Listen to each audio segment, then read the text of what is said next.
Okay, as you can see, I have my curved pieces onto my diamonds. So you can see that this one matches up just right, comes to the end, and same on this side, matching those smart corners. I have removed the TRP line that was here. We don't need that anymore. I have also removed the paper off of the back. On this piece was wider and had that basting stitch along this line right here. I just trimmed that extra fabric up along that basting strip. You can see there's a little bit left right there. That's not a huge deal, but if you trim that off, it just makes it lay flatter when you go to put the quilt together and quilt it.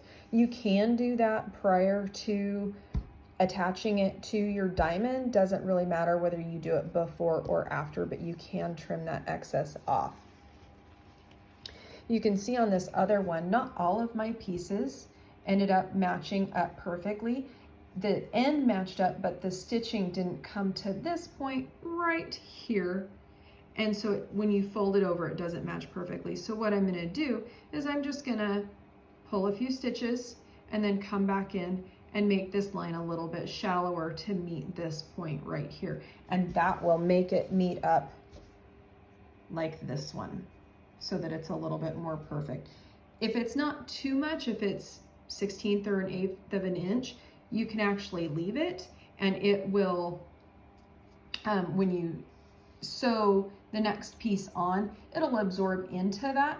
But I'm gonna just unpick those few stitches, redo those on the ones that didn't quite line up, and that's how I'm gonna fix that so that when I go to put the next piece on, it's nice and straight, lines up perfectly, so I don't have to worry about finagling that little bit in.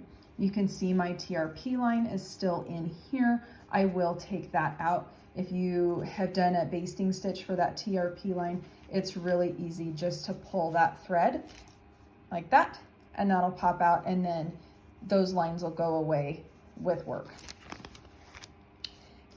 And then the back piece will come right out. So again, you can pull this paper off.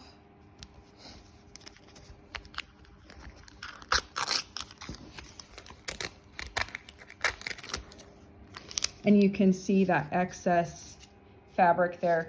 And so I'm just gonna come in here and trim along that basting stitch line and trim that excess off just so that I don't have that shadowing onto this piece. Since this is a darker piece, if I have extra right here, you might see a little bit of a shadow there that I don't want. And so I'm just gonna trim that up, reduce the bulk, and reduce that shadowing that might happen if I don't.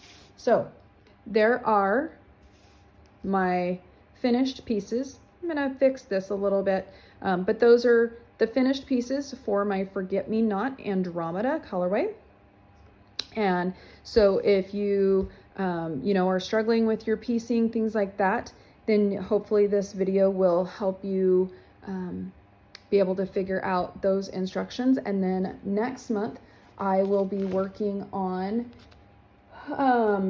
the chutes and ladders, looks like. So stay tuned for those videos coming up in February.